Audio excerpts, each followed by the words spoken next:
Please welcome Jaideen.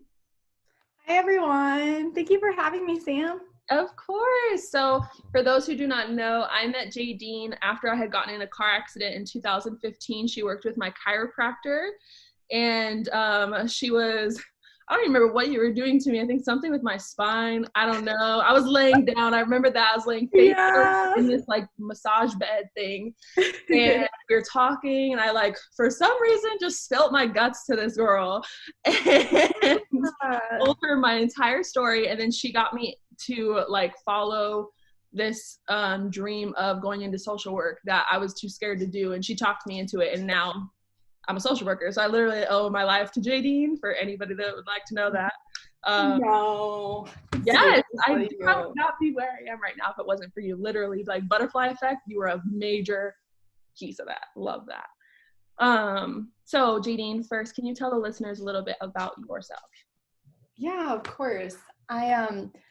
Before I transition to that, I do want to say that you are a very compassionate person. Like, from the moment I met you, you've always been compassionate. You cared so much, and just listening to your story and some of the things that you shared, it was destined to be. So thank you for letting me be a part of your life. I just want to say that because Make me cry. We went over this. Like, you're where you are because you are literally like the best. Honestly, like, you are where you are. So I just wanted to let you know that that I'm very proud of you for the work that you've done. So sorry, I'm off topic already. Sam. I'm really bad at this. So, my name is Jaideen, like Sam said, and Sam, you asked me to introduce myself, right? Yes. So, again, my name is Jaideen. I am currently a ASU grad, and I'm looking to go into graduate school. I'm really interested in technology. I work in the field of technology right now. So I'm definitely for women of color being in those spaces. But not only that, I come from kind of a unique background. So I would consider myself sort of like multiracial opposed to biracial. When you think about biracial, you think about two different races coming together to create this baby, right? So I am 75% Black, 25% white. So my grandma is white. So that has played a big part of who I am today. It's so interesting because my first conversations, believe it or not, about justice, about peace, about love, about all these really, really deep things that are a part of the human experience have been from my white grandma. And that is something that has always been a piece of my heart that I carry around everywhere. And when some people ask me about like my passions and things, it definitely stems from my grandma. But yeah, I was born in Washington State. My parents got a divorce, so I moved here when I was about 9. So I've lived most of my life in Arizona. And yeah, that's pretty much like the root. I'm obsessed with animals. I love dogs. I have a cat. I recently rescued a cat. I love to read. My favorite color is green. I've been a vegan for 3 years, and I don't eat meat. So I haven't eaten meat for 8 years, but vegan for about 3 going on 4. So that's a big part of who I am, is plant-based, thinking about holistic methods of healing, and things like that. So those are, I guess, a little bit about me. I hope that's cool. Yes, that's a great answer. So what would you say is your greatest accomplishment? I know this is probably very, by the way, Sam, I feel I read the questions because I wanted to make sure that I gave insightful answers that are going to be something that is either inspiring or enriching to anybody who listens. But I also wanted to not think too much about it. So I just let you know. No, I looked at it, but I want to make sure that this is like in the moment for me. And I know this sounds maybe a little bit cliche, but I am a first generation college grad, and walking across that stage was something that I feel like I've never got to really see growing up in my family members, but also growing up as a kid. To be honest, I never really imagined that for myself. And not only did I walk across the stage and receive my diploma, but I actually was a convocation speaker. So I was a speaker, and I got to speak at graduation. And not only that, is I also got a chance to be honored in front of 15,000 people and to shake hands with the president. So that was something, that I didn't expect. Part of the reason it was really significant to me was because I always have this saying that I always say, and I always tell people like, bring a chair to the table until people start to save you a seat. And I remember for graduation, for the first time, somebody saved me a seat, I felt like.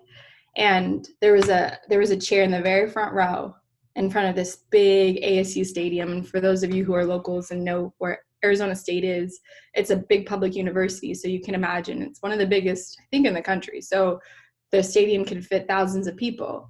And amongst those thousands, in the very front row, my name was on one of those seats. And not only that, but did I shake hands and get honored in front of these people? And it wasn't about like being honored, but it was more about like this was significant because being a first gen, being someone who felt like couldn't go to college because people don't know, but I actually dropped out. I dropped out and came back. That was something that was just like, holy cow. And for now to be admitted into a master's program and to be a master's candidate, I think is something that is one of my greatest accomplishments. And I'm sure in the future I'll have, maybe one day when I have kids, maybe I'll say this is my greatest accomplishment. I don't know. But so far that's been something that's been really, really significant and rewarding for me. That's amazing. I didn't even know all that stuff. And I did that. Yeah. Like, I don't know what to call it, that like video where I was like trying to help you like share your struggle and the overcoming it and stuff. Back be part of that project too. And I didn't even know that about you. That's amazing, dude. Yeah. Oh my God. Congrats. Yeah, it was pretty, thank you. It was pretty surreal because you think, like for me, like I got decent grades in college. I got really good grades, but like I didn't graduate with a 4.0, and there were other people that they could have asked that, graduated with a 4.0 that they could have asked speak. But, I was really involved in school and I try to stay really vocal and try to stay really engaged with what's going on around me. And I think that they thought that was significant. And that's something that I didn't know people noticed, because you're just living your life. Yeah. And that's like, when you're just living your life, doing your thing, you don't think it's significant until somebody else tells you in a way. You know what I mean? Yeah. And so I really love that. I really love that quote that you said, that always bring a chair to the table until somebody saves you a seat. That's like, I got chills when he said that. I was like, oh shit. I got getting chills again just thinking about you saying it. I'm like, oh my God.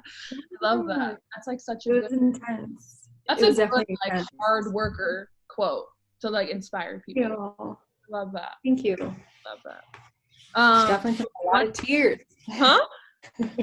I was like, definitely put in a lot of tears with that degree. Oh man, it's a lot.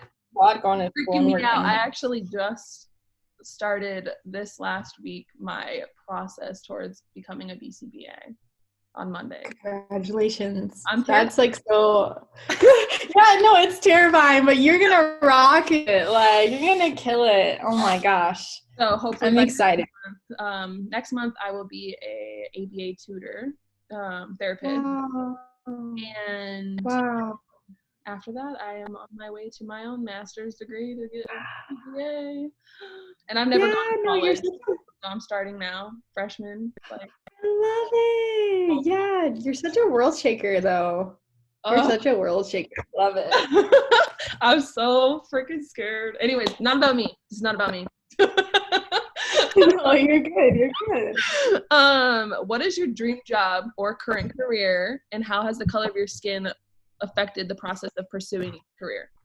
So my dream job is something that's going to sound a little strange because it's not something that I guess exists in every single technology space, but it's called an equity designer. So an equity designer is, in my definition, is somebody who uses design and fundamentals of design to not only impact other designers and developers or whatever the technology space, but to think about what they're developing in terms of equity. And I don't mean numbers or dollar signs or, if you listen to hip hop music, we're not talking about commas, but but better, we're talking about more so like, can the technology only be used by the folks who can afford it?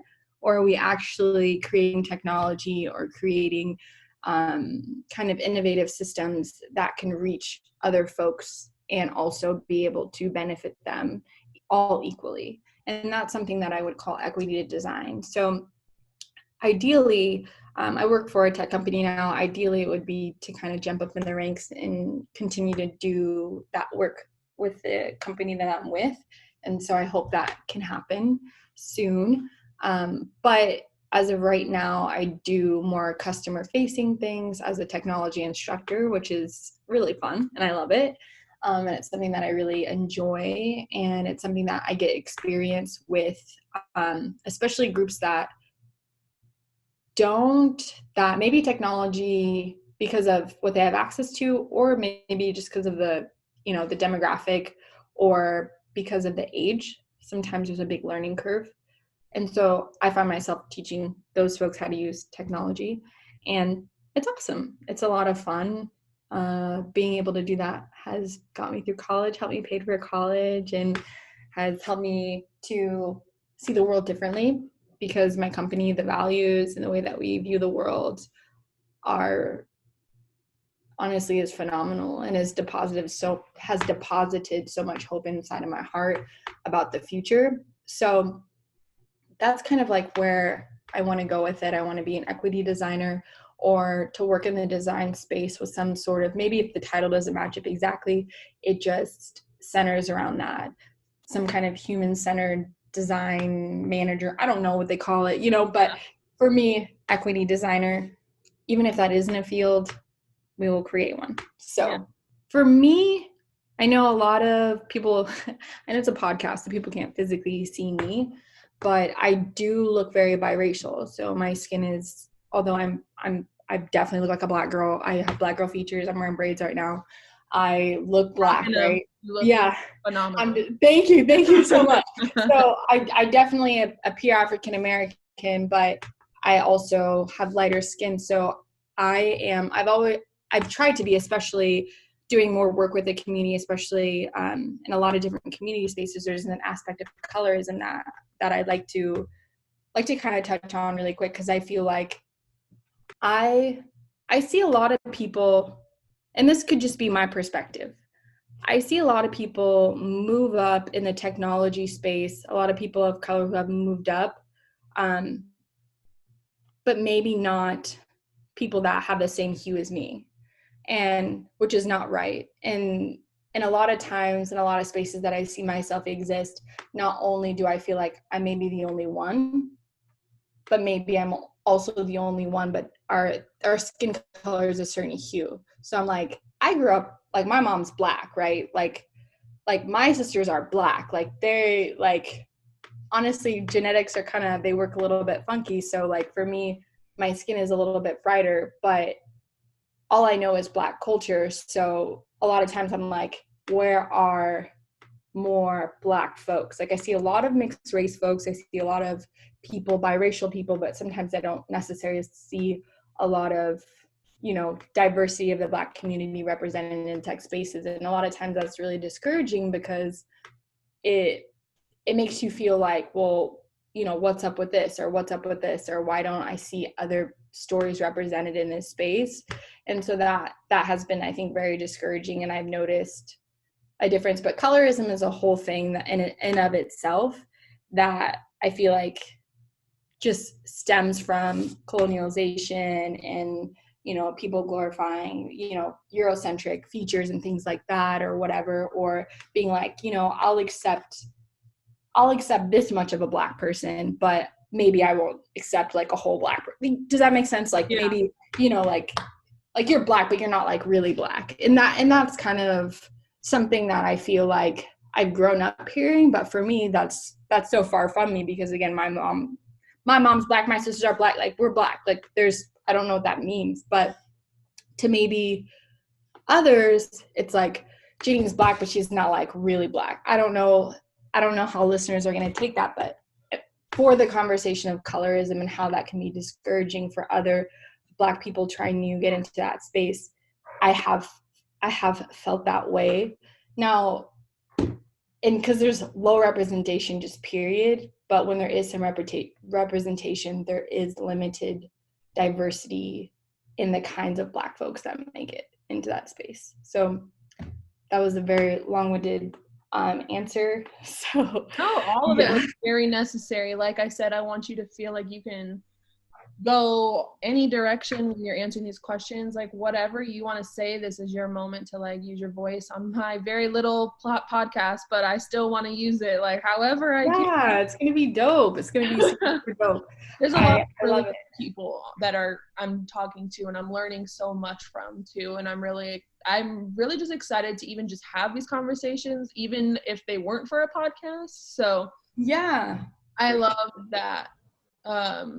Even though that's discouraging, you're still out there, and like that's inspiring as hell that you are like, I've seen you working at this company for such a long time. Like you are not going to give up. And I've heard the things that like your professor told you, and like you are so resilient, and like you're going to absolutely, like if that job is not there, you're going to create it. I have no doubt. Like I have no doubt.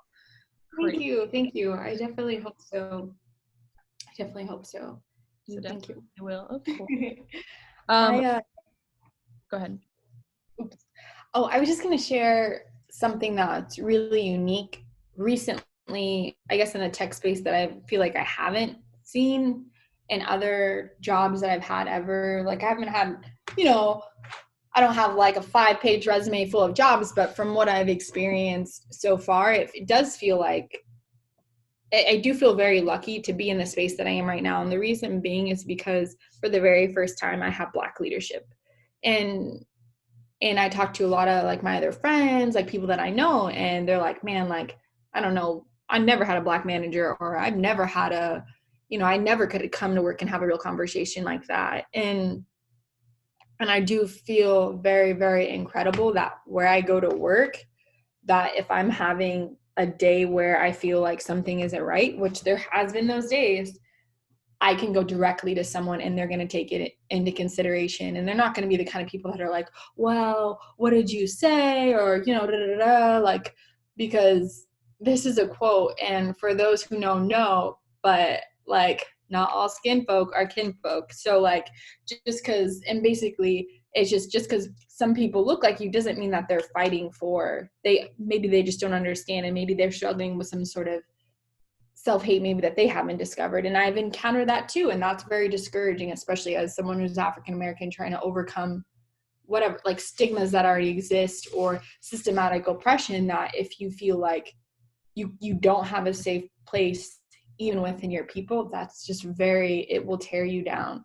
And I thank God that in the space where I exist right now, at least right now, that hasn't been the conversation, because it hasn't been like that before, where it's like, man, even if I go to, my leadership, I didn't feel like there was like someone it just always felt like I was suppressing how I was feeling, and just another day being Black, honestly, like, and just, that's it, like, just tell my sister about it, my family about it, and then just, kind of wrestle with that racial stress myself and amongst my people, and just move on. And I don't have to do that anymore. And I get to heal and at least express. Now the healing is a lot, but at least express. And that feels very good.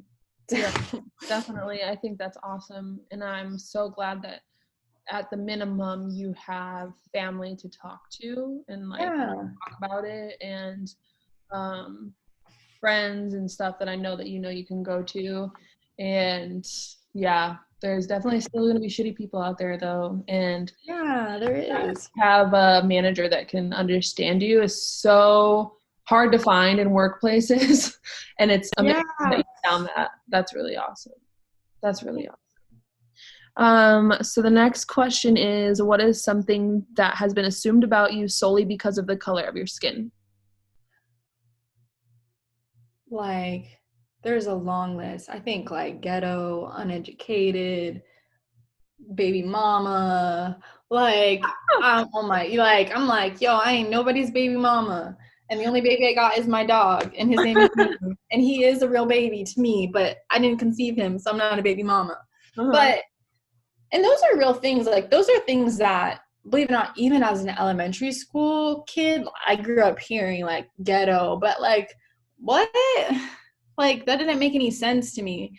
And even like just hearing things growing up, or like, you know, like your hair is ugly, like check this out, for the longest time, especially when I was old enough to do my own hair, because when your mom does your hair, you don't have a choice, right? Your mom just does your hair, that's it, period. Yeah. But when I was old enough to start doing my own hair, like around the middle school age, maybe a little bit younger than that, for me it was always, okay, it's straight all the time. That was just like my thing. I knew that curly hair was an embrace, especially my texture was an embrace. So I didn't feel like I loved myself, but I didn't know that at the time. I was just trying to fit in and just do whatever. And that was something that impacted me all the way up and through high school until after I graduated, and I burned all my hair off. And that was something that was assumed about me as a kid, from a lot of people, that people actually said, like, you're not pretty, or you're pretty for a Black girl, or just weird things that I think about now. And I'm just like, man, like it was so hurtful.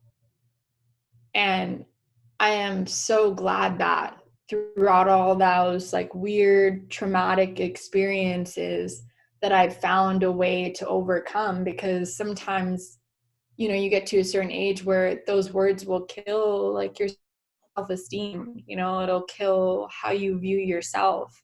And it's so important for young Black girls to see images of themselves, and to make sure that even if people assume things of them, that they're able to have enough confidence to remind themselves that it's not true, even when the world tells you otherwise.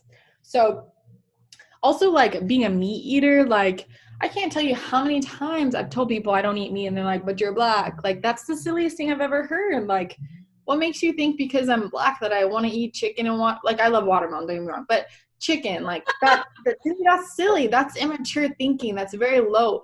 People, I'm just like, sometimes, like, where did you grow up? Like, you talk like this, where do you grow up? Oh, but I thought you were Black. You don't like chicken? No, I don't. I'm plant-based. It's weird that you even assume that. Like, just because I'm Black doesn't mean I all of a sudden my palate is akin to, I don't even think that's a word, but all of a sudden my palate just craves chicken, like, when I get out of the womb. I mean, I'm white and I'm not addicted to kale and green tea smoothie and PSLs, so right, like, it's just your weird. palate's not with your race. Sorry. It's just strange. And those are just like stigmas that I feel like I've had to overcome over just things that I've heard growing up, things that I've heard even being grown, things that I've had to really unlearn even about myself, that because of people's assumptions of me. And I think, you know, when you're socialized to be in this box, sometimes you'll get a point where you believe those things unless you unlearn that. So I had to unlearn like things like self-hate, because I felt a lot of that growing up. So yeah. Or like this is another one that I'll just say for a listener. If you assume that like Black women are angry or sassy, I'm just like, that to me, like, I can't tell you how many people, if I say a comment that might disrupt what's going on, people respond with a snap or something, and I'm like, yo, like, I didn't snap at you. Like, I don't even talk like that. Like, yeah. Why are you snapping at me, assuming that this is my language? You guys can't see me because it's a podcast. Just doing the Ziggy snap. Right, the Ziggy snap. Yeah, that's an assumption that I would want to do that. Like, no, I don't want to talk like that. If I don't want to talk like that, if I do, who cares? But I just don't. Or if I do, it doesn't mean it's because I'm Black. You know, it's just it's very strange. So those are just kind of like a few stigmas that I feel like I've definitely heard. Yeah, for sure. I've seen those with like the people that I see on a regular basis, or like girls I went to high school with who were also Black and also straighten their hair, and also like when I have talked to some of the people like I've known in real life, you know, a lot of them have said the same exact things. Like, everybody thinks you're angry or like sassy, and you want to, like, I don't know. I've seen that. It's a common all the way, and all of you guys have really said like in middle school too. So I feel like middle school's hard. Middle school's hard. It's very hard. So hard. Shout out to any middle schoolers listening to this. Don't straighten your hair. Fuck that. Yeah. Right, go natural. Let your hair be healthy. Oh my God. It's just not healthy for us to do that. That's why I got the braids in right now, y'all. Yes, it ain't worth it. Ain't worth it. You're pain in inches. Can you explain a time where you and or someone that you know was discriminated against? Me or someone that I know. So this question, when I was reading it, I started to think back. I think one of the things that stand out to me the most, this is something that I know I shared on one of your other platforms before, Sam. And I think because it was like the first time, like, someone I think had the boldness to be that blatant, right? Like, I feel like some people, they do things that are like very microaggression, and you kind of like, are we allowed to cuss on this? Yes, absolutely. Okay. I was like, okay, I'm like, I don't know if this is, I'm like, but like, when you're listening to these microaggressions and you need to step back and kind of think, and you're like, man, are these people fucking with me? And you're like, you're definitely fucking with me. Like, fuck you, but it's like too late because I already walked away. And you're just like, damn, like, white people or whoever, but like, it just, I'm like, fuck, exactly.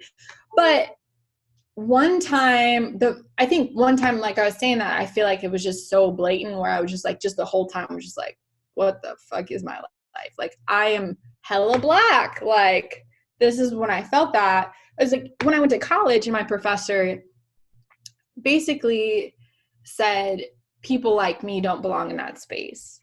And that was weird to hear, because you strive, especially as a student, especially as a person working towards itself isn't the goal, but maybe that diploma represents a job opportunity or whatever. Like, whatever you're working at, going to school is a bad thing anyway, but period.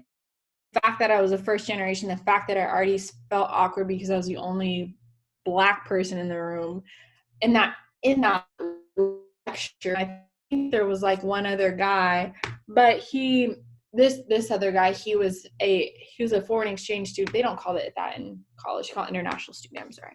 No foreign exchange students in college. International student. So there was a little bit of a cultural difference between the both of us. But feeling like, the only Black American in the room, and then the fact that he would pull me into my office to tell me basically like, people like me, we don't really go anywhere. People like me, nah. It was just like, and he didn't say it in those words, but basically that's what he was suggesting. And a conversation that could even slightly be portrayed that way should not be happening. Sorry, like. Period. Yeah, it was no, period. It was wild, because I walked out of the class and called my friend and was like, yo, this just fucking happened to me. Like, my professor literally just said, long story short, people like you in this space, you guys don't really do a lot. Like, you don't perform, you don't really. And it was just kind of like, well, what am I doing? What am I doing? Why am I wasting my time? There was a lot of emotions that was going through my head. And then also there was a piece of me that knew he was wrong, Yeah. There was a piece of me that was like, there's no fucking way, right? Like, I didn't make it this far. Like, I didn't drop out to come back and to come to the end of my, my journey in college. And for a professor to literally say that to me, that thinks he knows me and he doesn't know shit about me. Like, he doesn't know anything about me. What frustrates me about that is, yes, he said that to you and you're a strong person, but if he said that to every single Black person in every single class, not everybody's as strong as you are. And not every, like, for me, not every white person's as strong as I am. It's like, just not, people are not as strong as others. And that might have derailed somebody from moving forward, period. And you just don't have to tell somebody you won't go this far. You can tell somebody, I see you going far. Sure, that's nice. But if you, like, this, back to the cardinal rule, if you ain't got nice things to say, shut the fuck up. I don't quote, but period. That's what it is. Sorry. I love it. No, you're getting high. I'm like, girl, yes. It's period. Like, honestly, that's my new favorite word, y'all. So if you're listening and I say period like 10 times, come on. Say sorry. It. Period. I apologize. I'm like, period. But literally, period. Like, stay in your lane. You teach, I learn. Period. Leave me alone. I'm literally trying to overcome systematic years of oppression. And I know that I feel awkward in this bitch, and you're still making me feel awkward in this bitch. It just was, it's awful. And that was something that was just so blatant. And for some people, you know, you might have had that blatant moment as a child. For some people might have that blatant moment. And I definitely have other things that impacted me, especially growing up, as far as being discriminated against. Like, I remember I liked this guy and he was like, nah, because you're black. And I'm like, damn. Like, as a kid, I'm like, oh my God. Like, imagine. Like, I shouldn't have crushed on any kid. I was a kid, right? Like, that shouldn't be I'm like, but if no, but it happens. Yeah, it happens. It's natural. When you're a kid, you're like, oh my God. And I had a moment and it was like, nah, because you're black. And and that was weird too. But I think in college, it just hit me a little bit different because I know that and plus because I did so much work to try to unlearn some of those things that he was trying to speak over me. Mm-hmm. And it was weird that even though I unlearned them, it still hurt. Yeah. And it still was something that I would just have to fight. And I don't have a choice. Yeah. And I think that that's what's hard about sometimes living in the Black experience is we don't have a choice to opt out of Blackness, right? Like, I don't get to just wake up and be like, all right, I'm going to put on my, you know, whatever outfit and I'm going to be green today or whatever, or something else. I can't say I'm going to choose not to be Black.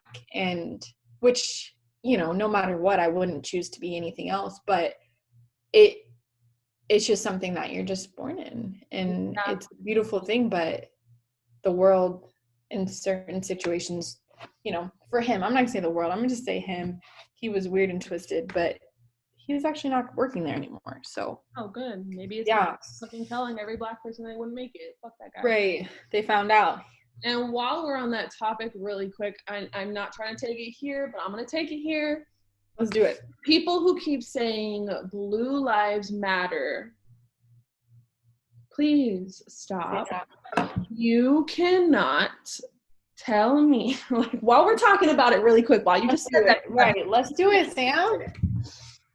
When you are a cop, you made a conscious decision to go into that job.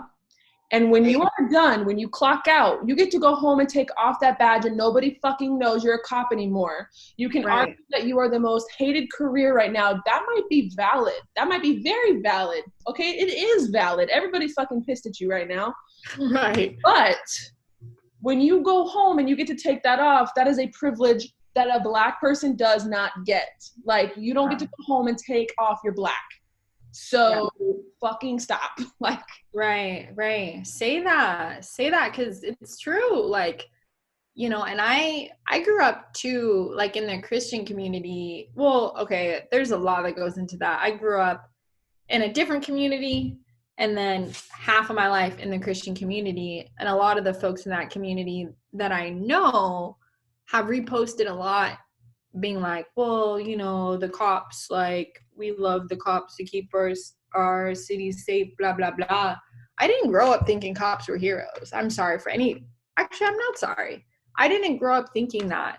Something I'll share too is, and I don't know, maybe this will tie into another question, so if I get a chance to expand on this, I will. But quick storytelling. When I had to be about 14. So I was in 8th grade. So I just had turned 14, I think. Because I think, right? Yeah, 8th grade, 14. Yeah. Just had turned 14, and I was hanging out with my cousins in California. And my cousins all live in California. I was spending the night over my great-grandma, because my great-grandma is African-American and lives in Cali. And we had woke up one day, and we decided to go egg a house, right? Like, just kid shit, right? Mm-hmm. We egged a house. White kids do too. Let's just put it out there. Yeah. Thank you. If anybody wants to say it, white kids do that shit too. We do a lot worse, actually. Thank you very much. Moving on. Thank you, Sam. Kid shit. Egging a house with some of my, I love it. With some of my other little cousins, and we probably were a group of like 5, right? We were about 5 people. We got the cops called on us, and there was a cop that actually pulled out his gun and pointed it at my cousin, who is a Black male, and we are actually the same age. And my cousin froze, dropped everything in his hand, and what the cop was told was that my cousin, who was a Black male, was armed. And I remember being 14 and seeing that, like, all of a sudden we're egging houses, we're running, ha ha ha ha, wee wee wee, and a cop is drawing a gun out on your 14-year-old cousin, who I was also 14 at the time. Our birthdays are a couple months apart.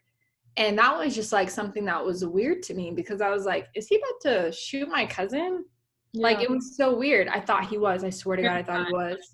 I thought he was. And we all just stopped for a second. But it was weird that he even pointed him at my cousin first, right? So, which he was the only boy out of the group, because it was all of us were girls and he was the only boy. So there's definitely a target on Black men, especially when we talk about the police brutality.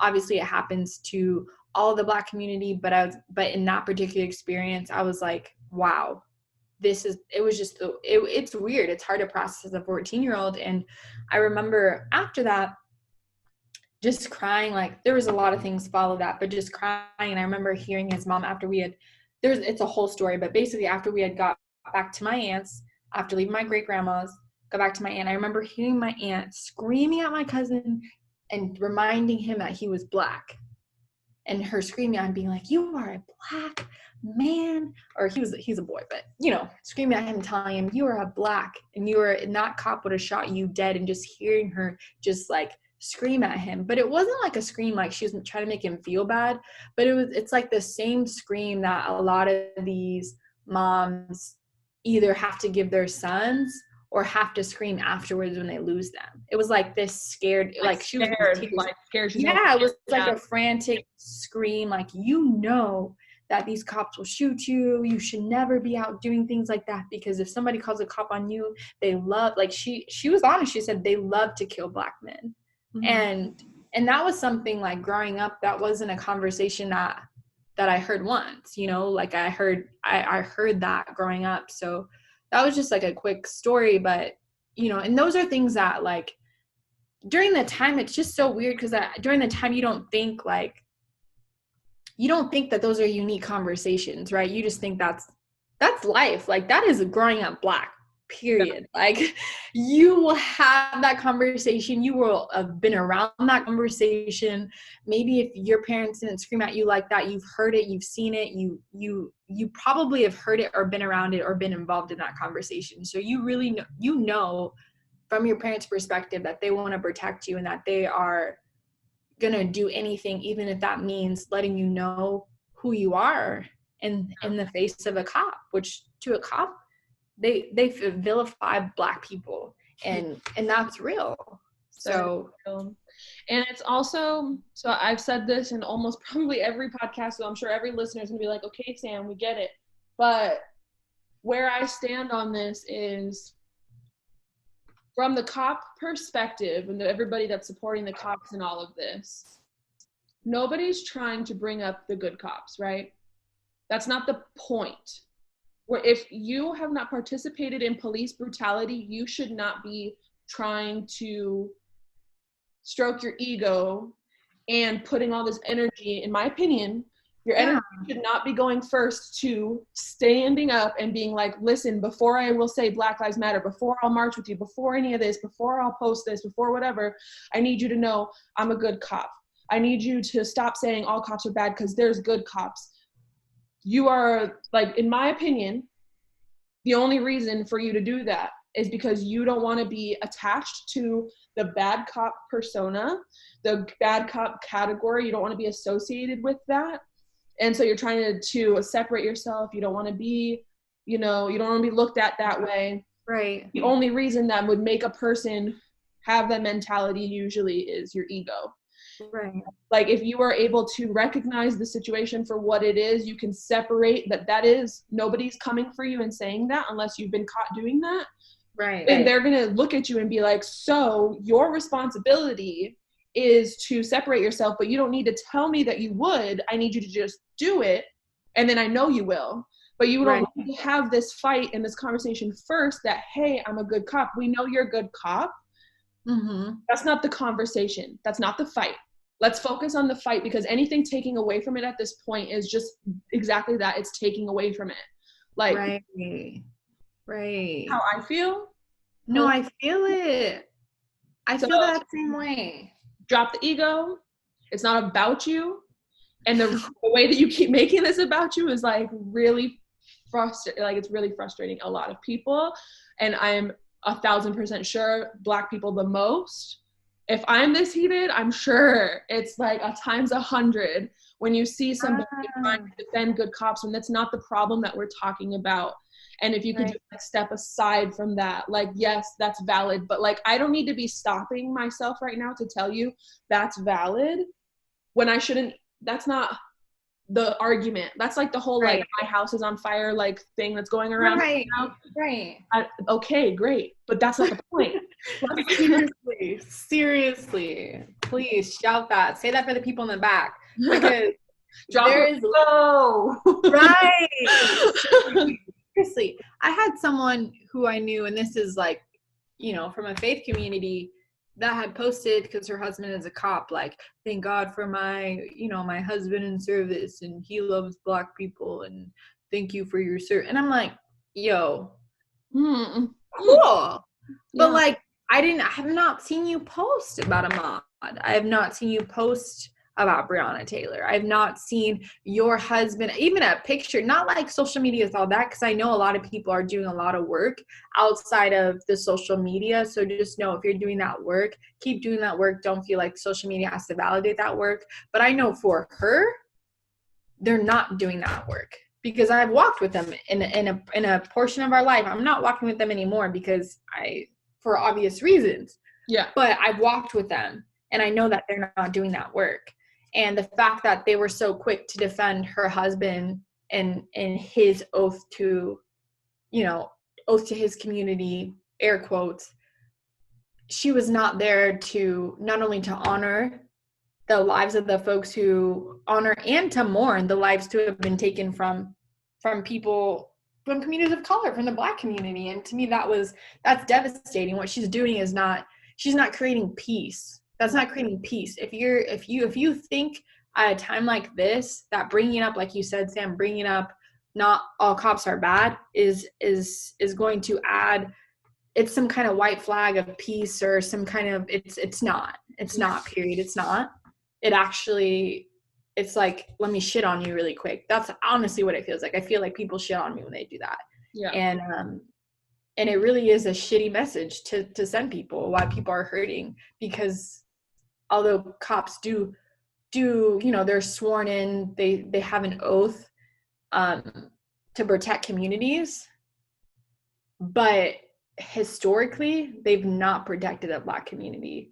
And if anybody wants to argue that, they need to really go and find the facts, and really need to understand statistics. They really need to understand implicit biases, unconscious biases. If you are not friends with African American people, if you have not lived in African American communities, like, it's really hard, not even, just based on socialization, it's hard not to have an implicit bias. And when you try to just talk about, glorifying the cops, and you ignore the fact that all those facts are, basically ignore all the facts that, cops have not been historically.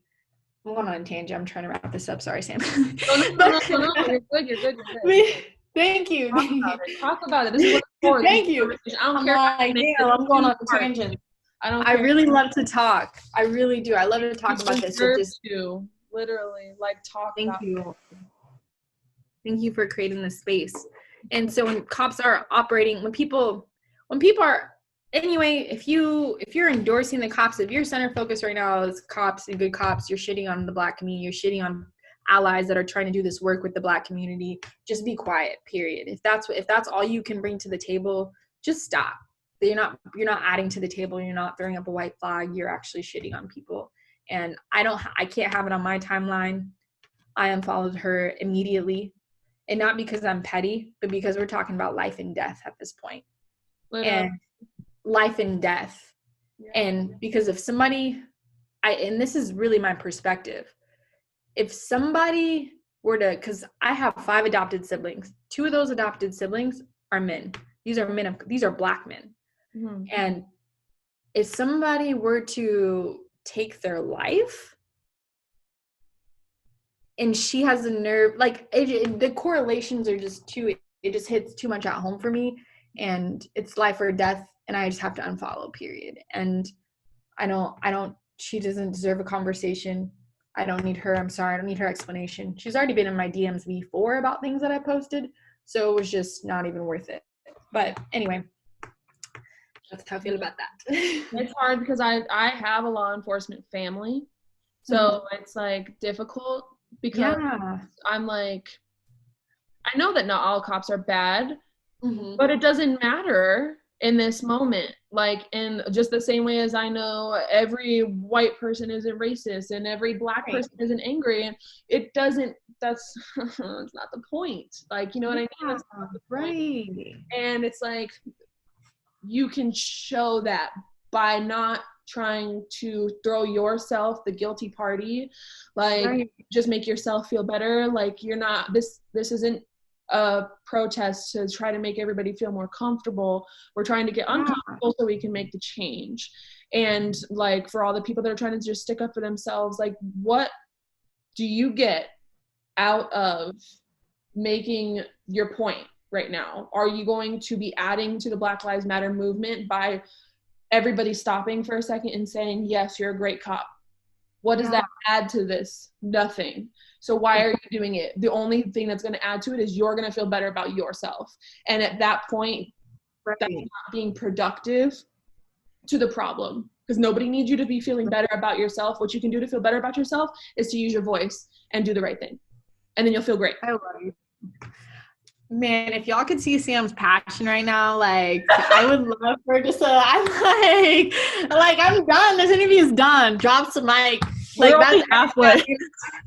I know. I'm like, I'm just like, y'all need to see Sam's passion right now. Like, you are on fire. I love it. I love it. I love it. I love it. Like, you're speaking so much truth, and like, it doesn't, like, what's up? Like, why do you feel like you need to say that? Plus, like you said, if you're a good cop, you don't need to tell people. Yeah, we know. We'll know by your actions. We'll see it. Yeah, we know. Cops that are not out there. Like, there are plenty of videos going around right now that I've also shared of good cops that are like, oh, I'm here for you. Let me march with you. Great. Nobody had to have that conversation with him where he was like, I'm a good cop. He did it. And guess what? That video went viral. Good for you. Now everybody knows you're a good cop. Just do the right thing. That's it. Right. That's it. Like, right. Cheers to that. Seriously.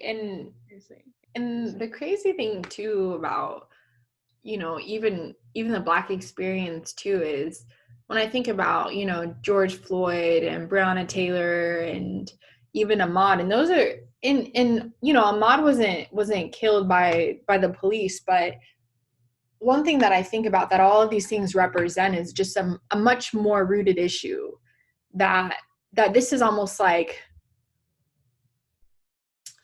all of these are just kind of showing us what's been brewing. And for some people, it's the first time that they've really stopped and paid attention. Like, I've had some conversations, I've had some really hard conversations with some of my white friends about, about what's happening, because for some of them, this is their first time having real conversations about something called racial stress, and really actually taking on some of that racial stress that, Black folks, people of color, have been laboring with for generations. Oh, absolutely. And I am feeling that right now. Like, and it's heavy. Those people.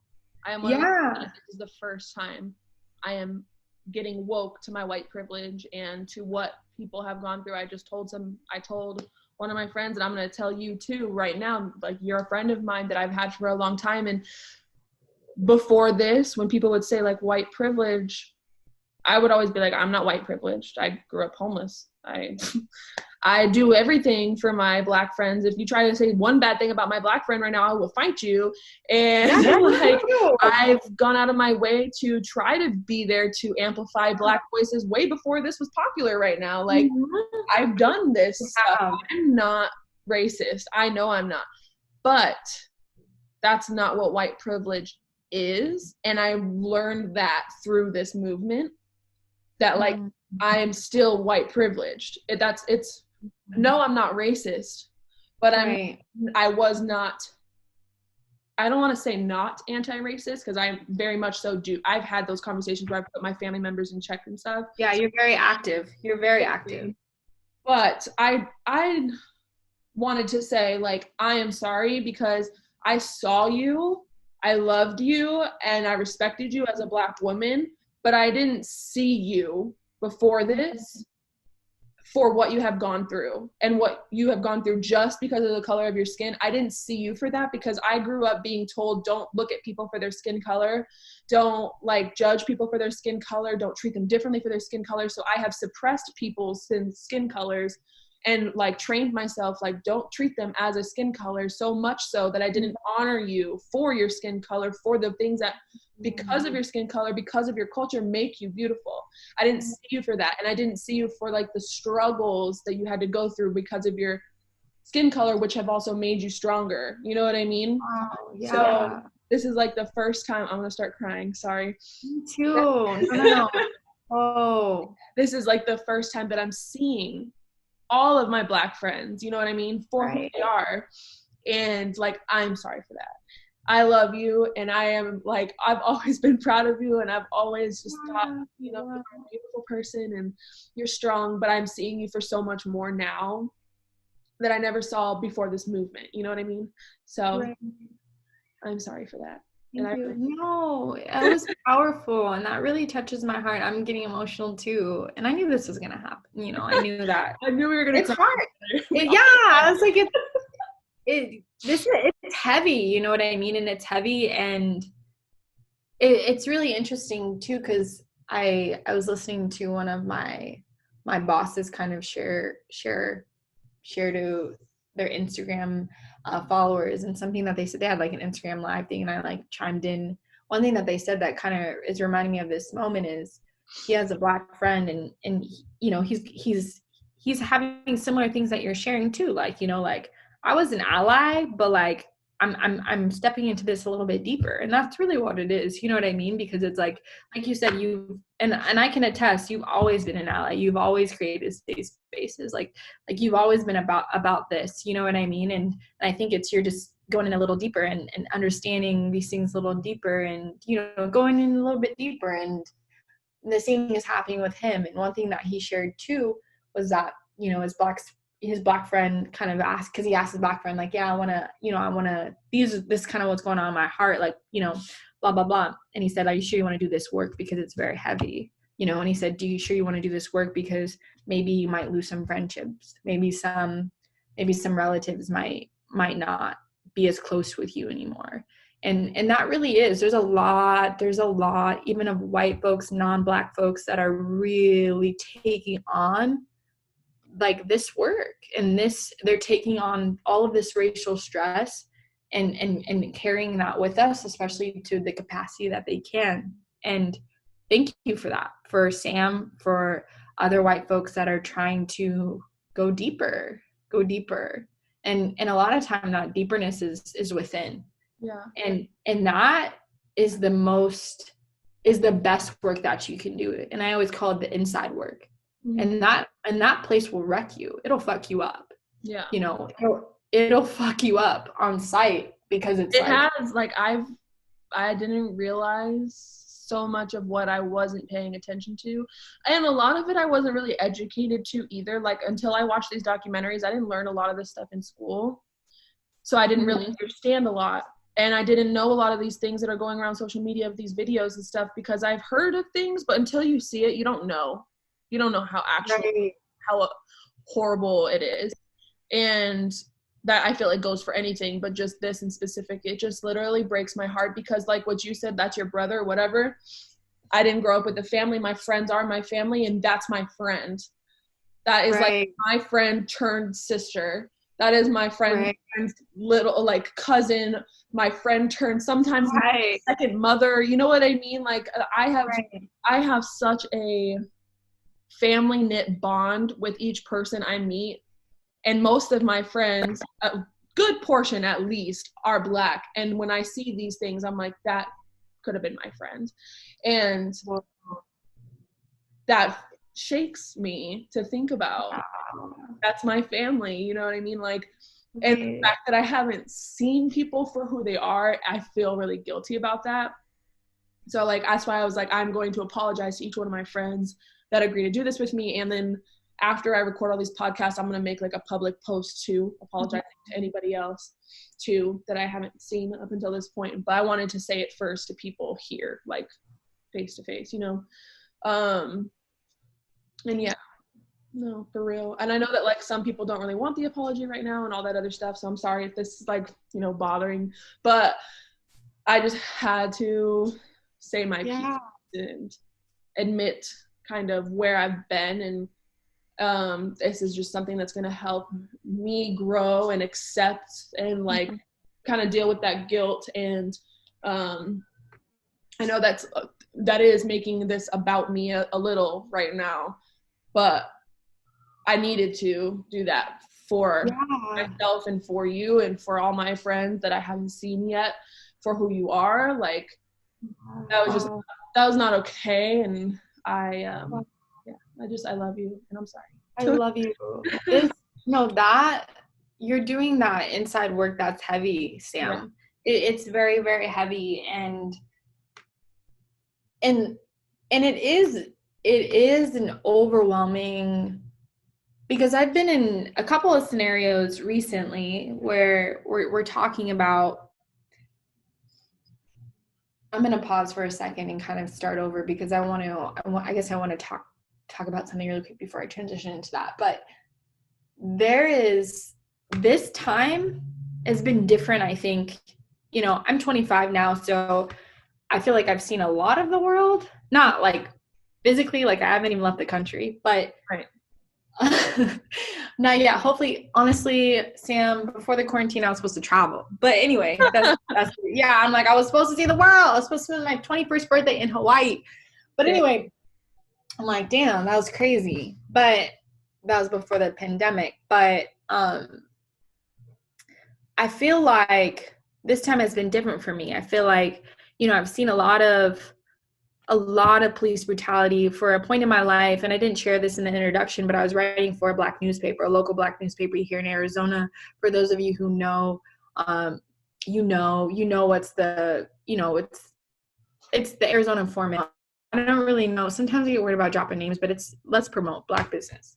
Yeah. So the Arizona Informant, I used to be a journalist and an intern there. So I was just like an intern writer and was able to cover stories. And it was crazy because I was telling my sister, I was like, the weirdest thing is there were all of these Black faces and Black bodies that I was seeing get murdered, not only by the police, but different forms of white supremacy, right? And it would hurt me and it would break me down. But when I was at the newspaper, we subscribed to all of these Black newspapers around the country, right? And we had just a pile of them. Mm-hmm. And in that pile, I would grab them and read because I want to hear about Black news from Black voices around our nation. Every single one of those magazines I would pull up, there was a section dedicated to Black folks who had lost their lives at the hand of either law enforcement or other forms of white supremacy. And that's real. There's a lot of things that we see, you know, we see these things via social media and via on the web, right? Or, you know, on the TV. And these are things that we're hearing about, and they're things that are the word's getting spread and they're big, but there's also a lot of other stories that don't make it that big. So we know, and anybody who's listening to this, I hope you know that these three, before these three, you know, Black folks died, that there were many, many, many, many, many, many, many more in many, many, many communities across the United States that have lost their lives in the same way. And hundreds of thousands and hundreds for years. Yeah. It's something that is like a modern day lynching. And this has happened for a while. And it's crazy because living in a Black experience, you know that, right? And for me, being a Black journalist for a little bit, I knew that very deeply, right? Just from having that pile of newspapers from around the country and every single one sharing a story of a Black life that was taken unjustly. And so I knew that very well. And so basically what's happening now is I'm noticing that, you know, a lot of people, a lot of allies are going deeper. A lot of people who maybe weren't allies, you know, some hashtag all lives matters people are falling in, and like, they're like, damn, like something has to change. This is not, it's different. It's different because now, Sam, I notice a lot of my friends who maybe haven't been a part of this movement, and this is not you because you've been with it forever, but a lot of folks are like, well, Jaideen, what do I do? Right. And it's like, I'm so tired, y'all. Like, I've been doing this work. I've been Black for my whole life. Like, I'm, you know, like, I don't have a break. Right. And it's like, I'm glad, like, for some of these all lives matter folks, I'm glad you finally got it. But there's folks who've been doing this work and who are drained. Like, you cannot rely on Black folks to educate you about racism, to educate you about systematic things. And so systematic oppression, things that are unique. I know a lot about a lot of different communities, not only because I feel like that I've tried to do the work, because no matter what, just being a human and being socialized, you have an implicit bias, period. And so I've tried to do the inside work for those communities that I feel like that I need to do that work. Mm-hmm. And the same thing goes for folks who want to be allies to the Black community. And you have to do that work. You cannot rely on folks in that community to educate you. There's a lot of online resources. There's a lot of books. There's a lot of things happening. Netflix documentaries, people, there are like 10 right now. There are 10, and especially right now. So there's a lot of folks where I see you posting. I love it. I love it. I'm liking them. I'm thanking you. I appreciate it. But Sam, I want people to get where you're at, who are ready to do some different kind of inside work that shakes you so much where you can't help to get emotional. And it's such a, I don't know if this is a word, but it almost feels like a shitty place to be, because it's like you kind of feel helpless. But like, that honestly is the ground for like a revolution for people who take no shit. And that's where, like, it's so heavy that you're sharing that racial stress with us in the capacity that you can. And I appreciate that. And for other folks that are trying to do that inside work, I appreciate it too. There's a few books that I'm going to just recommend right away. I know, Sam, you're probably going to join. I'm going to start a book club. What was that? I said, we already talked about joining this book club to learn more about. Yeah. So there's a really, really, really great book that is for a few years. I want to say about 4 years, but it's called White Fragility. It's by psychologists. It's written by a white woman who has over like 20 years of facilitating kind of like social justice spaces, but not only that, but the conversation around race, and particularly for the white community. Her name is Robin DiAngelo. Yeah, Robin DiAngelo. She's the author. The book is called White Fragility. And it kind of talks about that inside work, that feeling of guilt, but also it learns a lot for me as a person of color, because it's not just a book about talking about race. It really is a book that talks about understanding, and this is just something that I think is that we all kind of need to understand collectively, is that racism is not an event, right? So it's not an exchange. It's not, I go to the store and I'm like, oh, can I get some change for a $5? And she's like, no, because you're Black. Like, that's obviously that's an event of racism, right? She's discriminating against me clearly because she said it because I'm Black. But this book will dive into the understanding of racism as a system and as this entire system. And she kind of breaks down like that portion of it, where we're talking about racism is not an event, but racism is a system. It's something that is operating. It's something that is thriving right now. And part of that system has been contributed to police, the justice system. And that is a huge part of what the conversation is going to be like, and deconstructing like kind of those implicit biases and unconscious biases that we haven't yet maybe touched on. So it's going to be a lot of heavy conversation, but yeah, and that's the kind of conversation that I'm having more and more, Sam, with a lot of folks that maybe are just starting to do this kind of work. And I mean by work, not like out there protesting. I'm talking about inside work. People are just starting to kind of just figure it out, like what where they stand on the side of history. And that's heavy. That's really heavy. And I think that a lot of people need to do the inside work before they go out there and protest, because I feel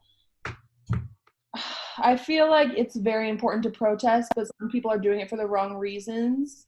Just to say they were at the protest, just to show up for that, when you may be showing up there, but are you showing up inside? Because that's where the longevity is going to be. The protest can be the popular thing that's going to be for right now. Right. But are the longevity changes being made? Right. You need to protest your own thoughts within your own head. Protest those feelings of being too proud to admit that you were white privileged, or even if you were white, maybe you were a part of a career group that you wanted to stick up for, or you were part of something else. Like, there's so many different angles to this. Obviously, there's hundreds of different angles of different opinions, but you need to protest those feelings of, sir, everybody's had them, where you've made this kind of about yourself for a second. Everybody had that first thought in the beginning where it was like, well, I'm not racist. You know what I mean? Everybody had that thought. Anybody who's going to say they didn't have that thought is lying.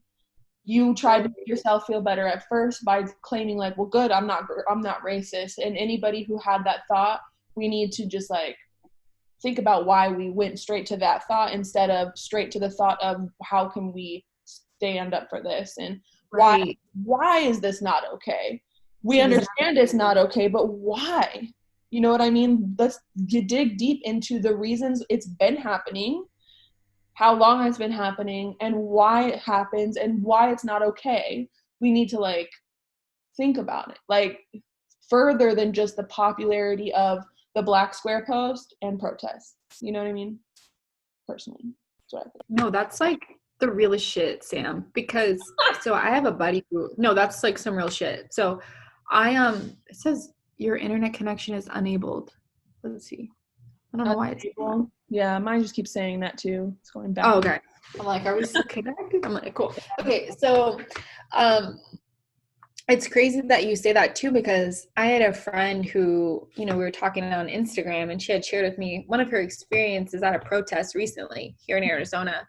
And she was in the front lines of the protest, and she's demonstrating with all the demonstrators, and the police were, on the other side of her. And this white guy comes up to her and it's like, get behind me, like I'll protect you from these monsters, right? And he's like, get behind me. He's out there protesting, he's out there demonstrating alongside people of color. And she said something to me that was very, very profound. And she told him, I don't need you to protect me from these monsters. I need you to figure out if there's any monsters in you. Yeah. And that was like real. Like I was sobering to me. Because even as a Black woman, because I'm like, seriously, like you can dodge in front of a bullet for me, but like what kind of, calling these guys the monster, but what kind of monsters are operating in you? And you literally, unless you're intentionally, and this is just facts, unless you're intentionally doing the work to unlearn and to fight against systematic racism, you are operating as a beneficiary of these systems, period. And if you're not actively doing this work, you can't show up for a protest and be like, I showed up today, which means I'm not racist. I know I'm not racist because I voted for Obama. I'm not racist because I dated a Black girl 2 years ago. I know I'm not racist because my cousin is Black. That doesn't mean anything. There are still, with all of those things being said, there are still things that you have to actively dismantle in order to do that work that you're saying. So, Sam, you brought up a perfect use of that protest in your head. And when my friend had told me that story where she asked that man, like, I don't need you to jump in front of the bullet for this monster. I don't need you to figure out if there's monsters in you. Yeah, and we all have them. We all have, right. We just got to get real about that. Yeah, and we all have them. Like, we got to be real. Even with me in different areas, we all have them. Yep. And it's stressful to think about it. And when you think about those monsters, especially in terms of race and oppression, that's that racial stress that people start to feel. And that racial stress that turns into, and she, in the book that we'll read, kind of break down even more, that racial stress that turns into like, you know, I feel like the worst person, or I feel like you're hopeless, is a form of white fragility, because sometimes it's the first time you're feeling this. Yeah. And it's very heavy. Yeah. And yeah. Yeah. I'm sorry, I'm lost in your questions. Oh, we've been off so the good for a minute, but it's all right. Sorry, girl, didn't mean to make you spit out your coffee. No, you're good. I'm just like, oh my God, I want to be respectful of your time and also your podcast. No, girl, I will literally make this 2 episodes if I need to. I don't even care, because I know, I'm talking forever. I'm like, oh my gosh, what time is it? I feel bad. Girl, oh my gosh. Okay, yeah. You can cut out all. No, no, I'm not cutting out anything. Oh, it needs to be talked about. So I will make this 2 episodes. I don't care. I'll make it 3. I'll make it a whole week. I don't give a shit. But you know that I am right. You're with it. You're about it. I'm gonna post it all. So, you know, that's also my like thing with my podcast is like I don't want to cut things out. Unless it's like long pauses of no, like, hey, I need to think about that question or something, you know, like, oh, then I'll cut that out. Yeah. But any other part of it, like, it all deserves to be said. Even the things that were like, fuck, I didn't need to say that. That's right. The moment where you are realizing you wanted to reword it, and I think that makes people human. So, like, I put that shit in there. Even this rambling right now, I'm going to leave it in there because that's just, you know. I love it. Organic. Let's do it. We're human, you know. Right. That's the whole point of all of this is we're trying to see each other as human. And like, you know what I mean? That's it. Anyway. I love it. Yeah, no, I love it. Okay, so the next question, I guess we'll get back on track a little bit, is what is something that you have done to try to make yourself, or hold on, let me reword that. A mistake right there. There we go. What is something that you have done to try and make people of other races feel more comfortable around you? That is very interesting. So, okay, like, I don't want anybody to get like the college, you know, the college conversation thinking I don't love hip hop music and being ratchet, right? Like, I love fucking being ratchet. Like, it's fun. And I feel like when I get around certain neighborhoods, even my fucking home, like me in this apartment in Phoenix, I live like closer downtown. When I roll in and I'm listening to Meg Thee Stallion, I do turn it down because I'm like, okay, if I'm listening to, you know, I'm a Savage, people are going to be looking at me and stereotype me or whatever. I don't know, whatever that's going through my it's going through my mind. And those have been ways. And it's funny because I was even telling my partner, I was like, man, like this is like beginning of 2020. I remember telling them, I want to not turn my music down in white neighborhoods or whatever, you know? Yeah. And that's something that I do. I want to feel comfortable no matter where I am, to be comfortable being myself in my culture and be able to embrace that and feel confident in that. So I feel like that has been definitely one thing that I have suppressed. And it's weird because it's something that's unconscious. Obviously, there's times where you need to turn the music down, be respectful. Maybe there's something going on outside. There's a parade. There's something that if you have your music like all 3 a.m. or something like. Right. I'm like, you can't I think my mom raised me enough. Like, I can't be like I'm not trying to be disrespectful. Now, there's a line between disrespectful and you just enjoying your life. Yeah, trying to make people comfortable. There's 2 different. Right. Like, oh, I'm not that girl that's going to be listening to Gucci Man on the way to, I'm not even saying his name right. See, you guys are like, I'm done. Gucci Man. Right. Right. It's so funny because I always say that. I'm like, man. But like, if I'm listening to Gucci, like maybe I need to, you know, turn down my music or whatever. And I'm like, I shouldn't feel that way anymore. Like, I'm tired of feeling that way. And if I can be honest, my mom raised me that way too. Yeah. And maybe some people can relate, so maybe some people can't, but I was raised in a way that when you get around certain groups, you do act a certain way. And in today's terms, you call that code switch, like to turn it off and to turn it back on when you're quote unquote with your people to make other people feel more comfortable. And that's just not right. Like, that's just not right, because then it's like you get Black folks into the corporate world or the higher education college space, and all of a sudden they're struggling with imposter syndrome, right? You have this feeling of that you're an imposter, that you're a fraud, and because nobody is like you, you're not supposed to be there, and that's not true. So Plus, I I really imagine that makes you have all of these half invested relationships where you're showing them your politically correct or proper side, but they're not seeing the other parts of you that actually make you you. You know what I mean? Exactly. Absolutely. And they're not fully even getting the right interaction with an African American person or a Black person, because really we're so much, right? We're not in a way like we're too much, but we represent so much because we've had so many experiences. And I remember the statistic that someone shared with me, but I can't remember the numbers entirely, but you can cut this out if I say this wrong, Sam, and maybe I'll have to send you something. I don't know. I'll figure out the statistics. I feel like I'm going to falsely say this. You're good. So let me just try to put this together. But Black Americans, opposed to other groups, will be exposed to working in more diverse spaces than other people. And the reason why I say that, especially when we talk about the work, and I feel like this is coming out wrong, but the reason being is because there's very limited opportunities for Black folks to work with other Black folks. Like, oh yeah, this is like a Black law firm. Like, that probably doesn't happen. No. But yeah, like, I'm like, I don't even know one. Like, that's racist. Why are you having an only Black law firm? Yeah, right. Like a Black law firm, or like some sort of where the management is all African Americans and where the conversation of Blackness is never an issue. Right. That is very unlikely. Now, on the other side, for white folks, you will exist in spaces where you are the majority. Yeah. But for Black folks, you'll probably maybe if you go to an HBCU, that might be, and that's an historically Black college, that might be the only space. And maybe depending on your demographic, because you could get some listeners from all over the world, which you will. We'll speak that into existence.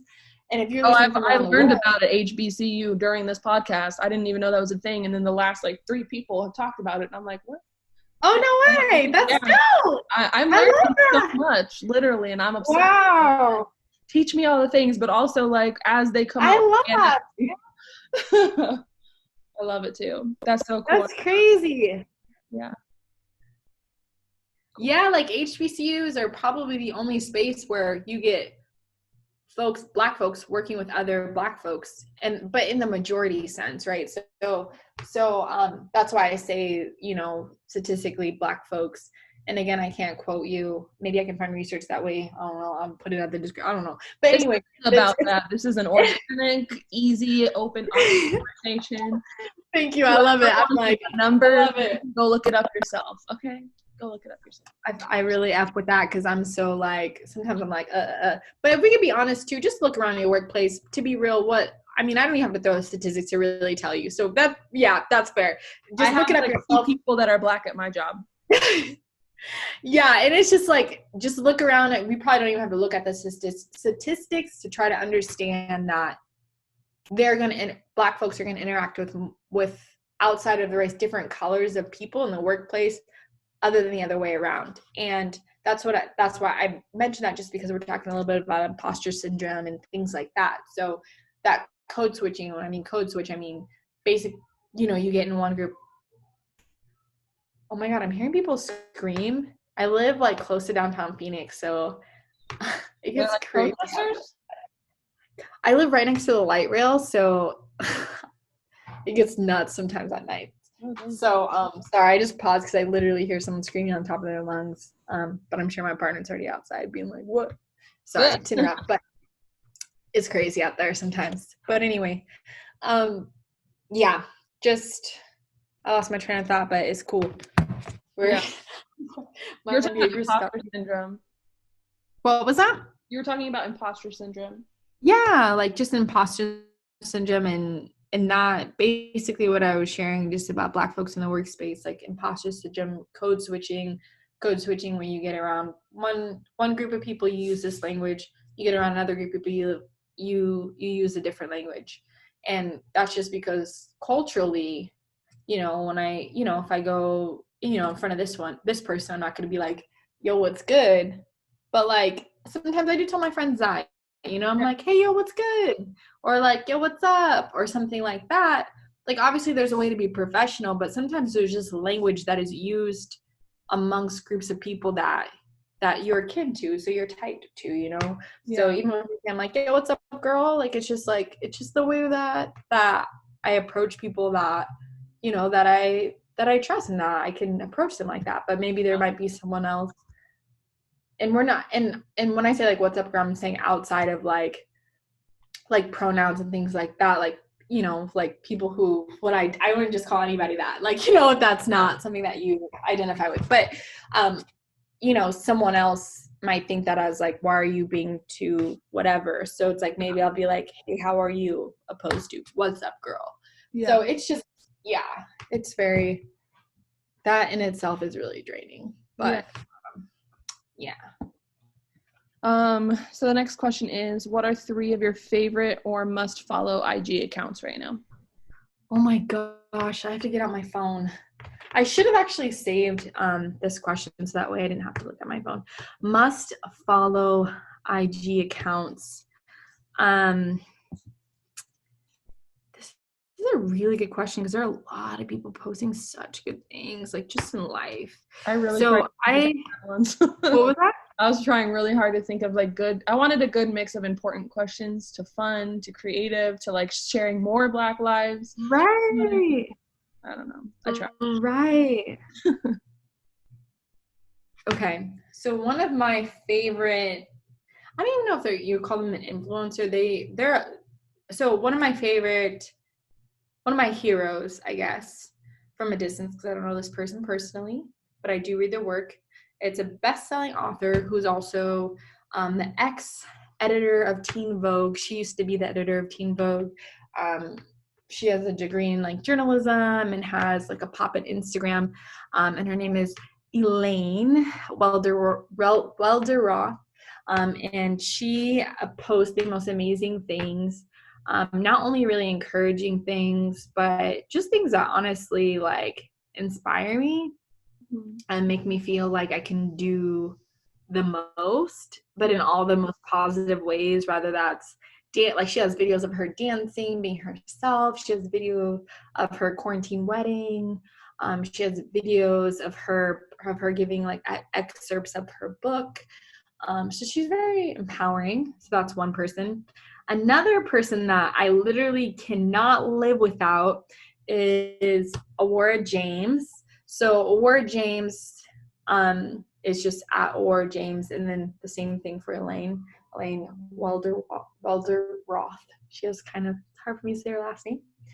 But Aurora James is someone I follow on Instagram. She actually is a founder of a brand called Brother Vellies. For those who follow me on Instagram know that you probably have seen either Aurora herself or her work always reposted to my story.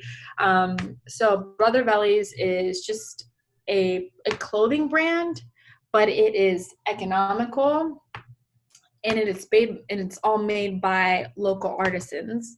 And not only local, but she also does international artisans. And what I mean by that, and these are the words that she uses to describe her art. And so what she will do, like for an example, some of her work is from women, and these are all made by women of color. Majority of women of color or communities of color. So she's worked with women in Mexico. She's worked with women in Africa to build clothing brands, and she gives them fair wages. She pays for all of these, like for example, like she used some of her shoes out of like for vegans, you guys might hate me for this, but I don't care because I love her brand. But she uses like cow hooves. They like, I know it's awful, but it's not awful, it's great. It's really, because they were going to go to waste anyway and take up space, so I love how she's repurposing them. She uses cow hooves, repurposes them by using local artisans to make them into these shoes. And so it is really, I know that's really complex, but basically she uses artisans, local artisans, and also international artisans that have cultural significance, but also it's in a sustainable way. And then, yeah, and they're so fucking cute. But I don't have any of her clothing because she is a luxury brand. So I do appreciate her from a distance right now.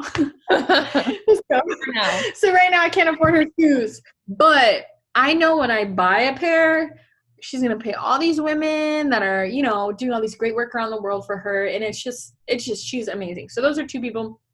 I know that was long. Someone else that I love, I'm not trying to say like the obvious ones like our Beyoncé's and stuff, because we all follow her. If you're not at Beyonce, come on now. I'm like, come on. So another one. Okay, so here, I'm gonna see what her handle is. Her name's Sophia. I don't really know her whole handle name because she has one of those that are a little bit different.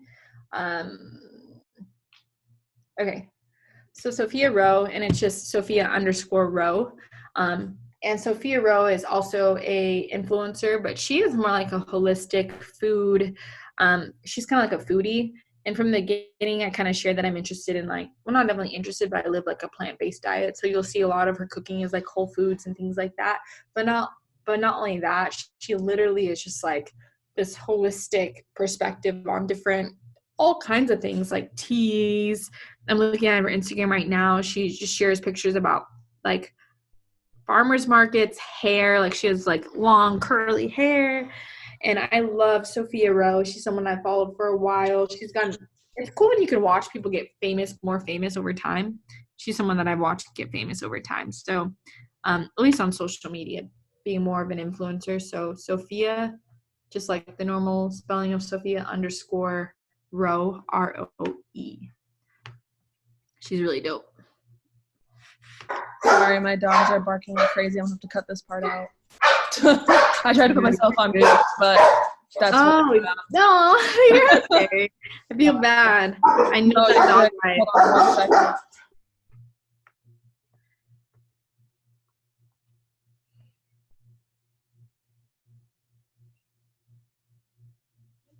Okay, I think we're in the clear. I know that life. Oh my god, they're so like hypey too. When one starts, they all go. Like, let's just have a symphony. Let's just sing. They're trying to fuck it up right now. Right. I love it. Okay, so the next question is, where you grew up, were you a part of the majority or the minority, and what was your experience with that? Was I part of the majority, the minority? I felt so where I grew up, I feel like there was a lot of, especially living like north of the border, there's a big community, Mexican community, in the areas that I grew up.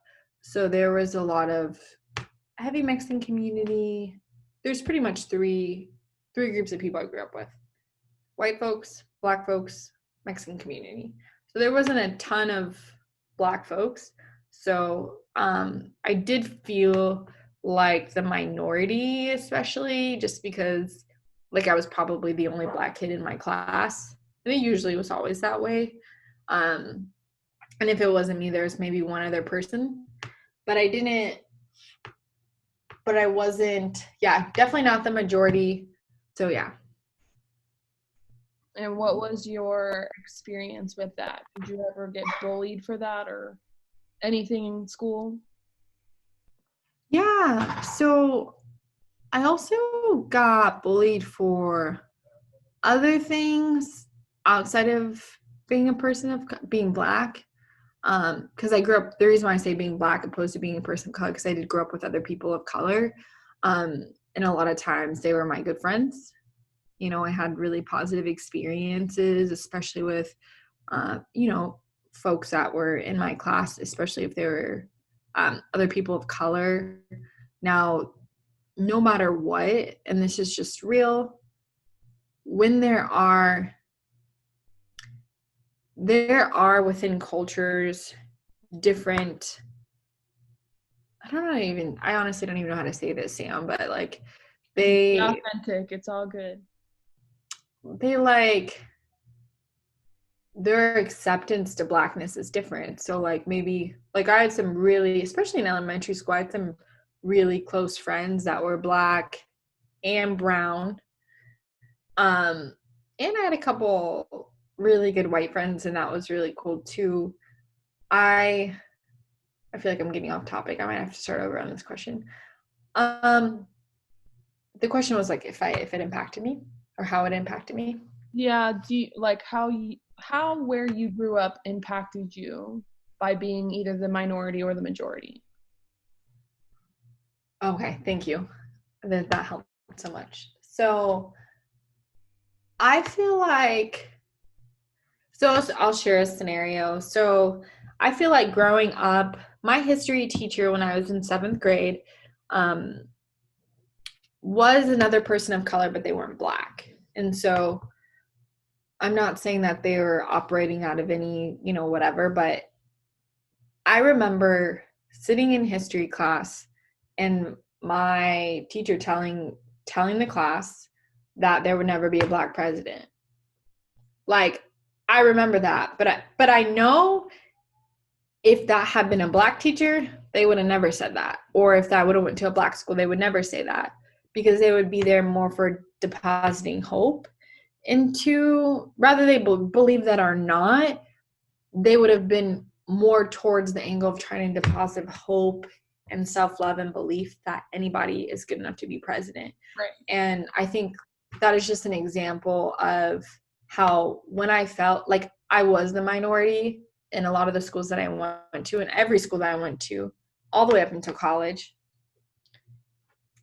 I was the minority, and it has affected me because that's just one example, is being told in history class that there would never be a Black president. And he even said this, he ever went as far as to say this: before there's a Black president, there'll be another race. And What? the crazy, isn't that crazy? This is another person of color, by the way, but they just weren't Black, and they said there would be a different. So yeah, I might have been surrounded by other colored folks, but not a lot of Black people. And from the way that I grew up, I felt like being the minority, Blackness was not something that was loved, basically. So that's something that I feel like, that's how I felt like growing up, how that's affected me, that it wasn't something that was really loved or something that was cherished and honored, like you had mentioned earlier, Sam. And that's really disappointing as a kid. And it was nuts because I think the end of 7th grade, I'm trying to think if Obama got elected when I was in 8th grade or 7th. I'm pretty sure it was in. Oh my God, don't say that. I was like out of high school. You are not that. Were you really? Are you? No, the first time though. No, the first time. The first time he got elected. No, wait.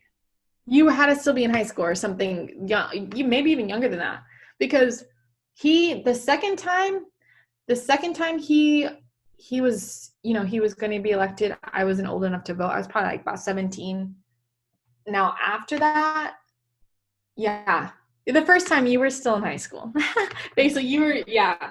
You were. Maybe like who it was. I'm like, hold on, wait. I definitely remember I was in like a native New Yorker in like 2012, maybe, or 2012.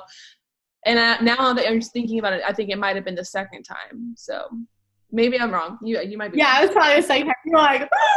You're like, what? No, you're good. You're still young, Sam. You're still young. You're like an old person just now. Yeah. No, I feel it. Yeah, that was I know, I feel it. I'm with you. I'm like 25.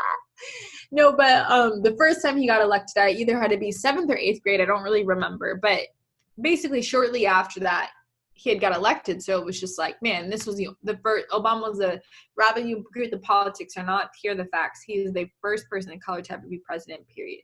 And that to me was wild, and especially when you were told years prior that there would never be. And so that was significant. I think even when he was running for president, people kept saying, oh, there's no way.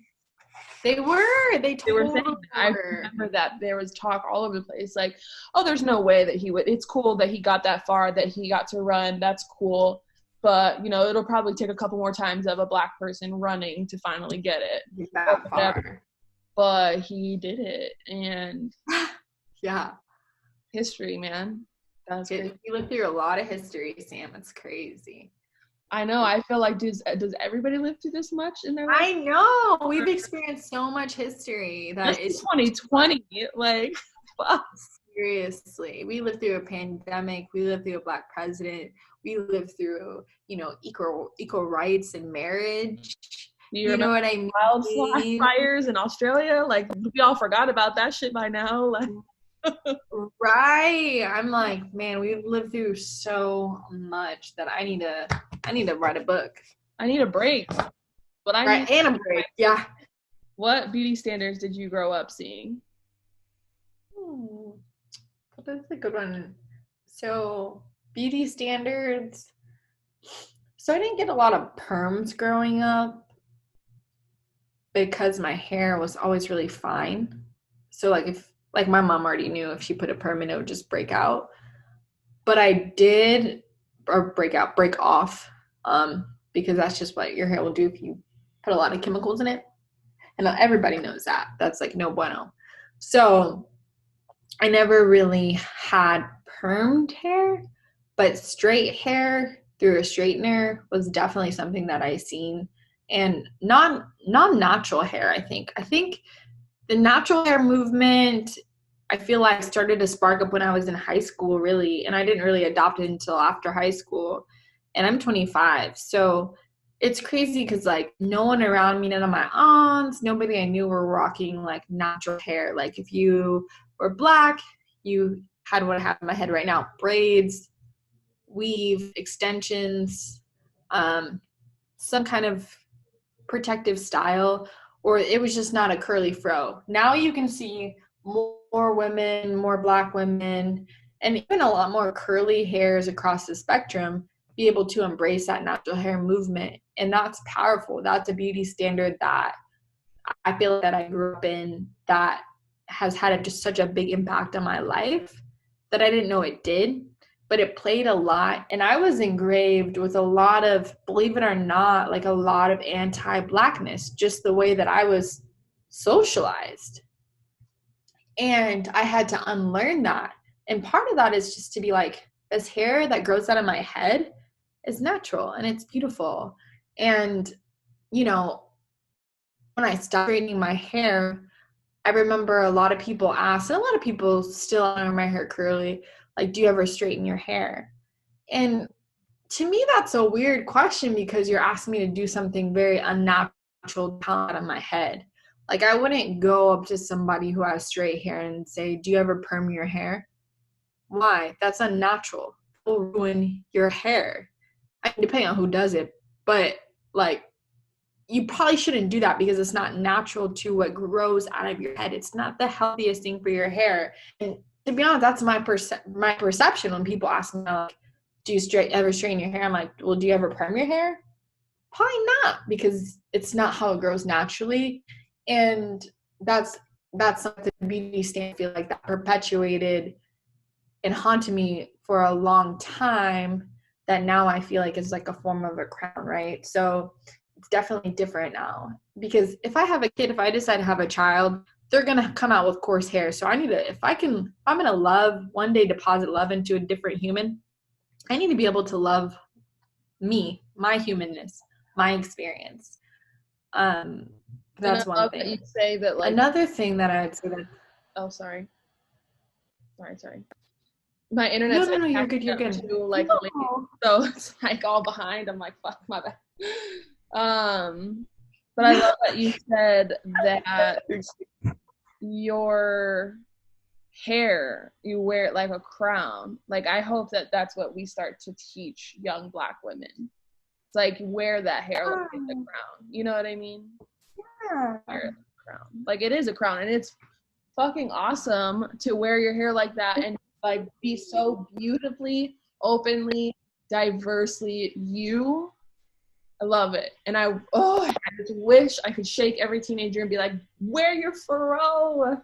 It's so beautiful. Right. I know. I wish I had a teen to just shake me and be like, what are you doing, sis? Because I know that's what you tell me. But what are you doing? Yeah. Wear that hair, girl. Because I was straightening. Oh, Yeah. I'm straightening this thing like crazy. You're not the only one. I think every but I did. person has said that. Really? It's so interesting. And it's just so crazy because it's like at the time, because you're so young and you know, you think being like, for me anyway, you think being on the basketball team is your whole life, right? At the time, but you don't realize part of some of the things that you're doing, like straightening your hair, there's a root of it. It's not just for because you really like it, but is it? Like, and to be honest, it wasn't. Like, I hated waking up to straighten my hair. I hated the process of braiding. I knew it was ruining my hair, but I feel like I didn't have a choice, right? And so that's very, very, I think very the common sad. thing was that you straightened your hair to feel accepted and to blend in. Yeah. That's the common exactly. Very, across the board. very, exactly. Very much so. And not only did I have like straight hair, but I also added like extensions. So I had like weave, you know, so like, you know, people are like, oh my God, your hair is so long for a Black girl. Like we can't grow hair. But okay, granted, that was not my real hair, but part of it was, okay. Well, I mean, like, like yeah, extensions too, and that's not our real hairs. Yeah, exactly. I'm like, everybody does it. Nobody comes up to a white girl and says, you have long hair for a white girl, when they have extensions. Right, or is that your real hair? Or yeah, they're like, yeah, it's my real hair. I bought it. It's so my hair. I know. Well, at the time I was like, it's my mama bought it. But at the time. So yeah, it definitely is a feeling of acceptance, blending in. Because who I am today, I feel like when I was a teenager, it wouldn't be accepted, I think. Just because I'm a little bit more like, you know, just myself. I don't even know how to explain it. I'm just more myself. I'm who I feel like I've grown into the woman that I feel like God created me to be. And I feel like back then I was just so young, and also I just lacked a lot of positive Black women besides my mom and my family members that I just, you know, it just didn't sink into my head. So some of those beauty standards around hair, some of those beauty standards around body. And so like, I don't know, like I've never been like skinny, but like, I don't know, like I always felt like I was like from some of my friends, I felt like my body was shaped a little bit different. Like I have a little bit more boobs. You can't see, it's a podcast. But that to me, like, that's something called, you know, curves. No matter where your curves are, I just didn't really think that was something that I could embrace. So like, no matter if you have a little bit more boobs, butt, arms, stomach, whatever it is, like it doesn't matter. Like I really did think, and sometimes that's due to, I don't know what it is, but that might not even be something tied maybe to culture per se. Yeah, I think body image in general for most girls too. That moves across the board too. Yeah. In person. Right. So that's just, yeah, across the board, just body image, something that I think growing up. But definitely hair would be a thing. Yeah. For sure. So how do you think that your mental health has been affected by your skin tone or race? Oh man. I can't even start to impact it. It's just like a roller coaster of emotions. To be honest, it has very much so impacted me. And it's so wild because it's like I didn't know it impacted me until I knew it impacted me. And I know that's so vague to say, but like I didn't know that, you know, certain ways that I felt were because I was enduring racial stress. Because a lot of times, especially young African American folks, they're still learning, they're still operating in this Black space that they're trying to understand. So sometimes it's hard for them to identify what's happening. Like, you know, when you have microaggression, that feeling of like, my feelings are hurt, I feel low, but I don't know who to talk to, who to open up to. It's a very lonely feeling, especially when you feel like you don't have a community to communicate, or you don't really know what happened. And that happened to me a lot, especially in college, right? Especially in college. I felt like the microaggressions were real, and it impacted my mental health. I feel like currently, you know, I work at a job that's very much so customer facing. So I feel like I have a lot of microaggressions. And for those of you who may be not familiar with microaggressions that are listening, a microaggression is like a comment that is a comment, a look that's maybe not explicitly said, but it's done. So like an example, like, oh, you're going to be the person who helps me? Wow. Like something like that is an example of a microaggression. It's very, very small, but it does deposit things like discrimination. It reminds you that you are different, and it deposits little pieces. And yeah, and Black folks like probably experience microaggressions daily, depending on if you're numb to it, or maybe if you just don't even know how to identify it. And that causes a lot of racial stress, which causes a lot of mental health, just a lot of mental health challenges that you have to actively fight through, because it's tough. You got to unplug sometimes. Like, I've connected more so in this season of my life with my insurance to get connected with a therapist. So yeah, I have to even allow myself to feel. And that's why I love even the space that you're opening up, Samuel. Like, just say it. Because for a lot of my life, I've been censored, and not so much a lot of my adult life, because I've really tried to undo and do that inside work that I need to do. But as a kid, and I'm still dealing with that trauma of being censored as a child and feeling like as soon as I walk in the room, I'm an imposter. And that's a form of mental health. That's mental stress. And absolutely.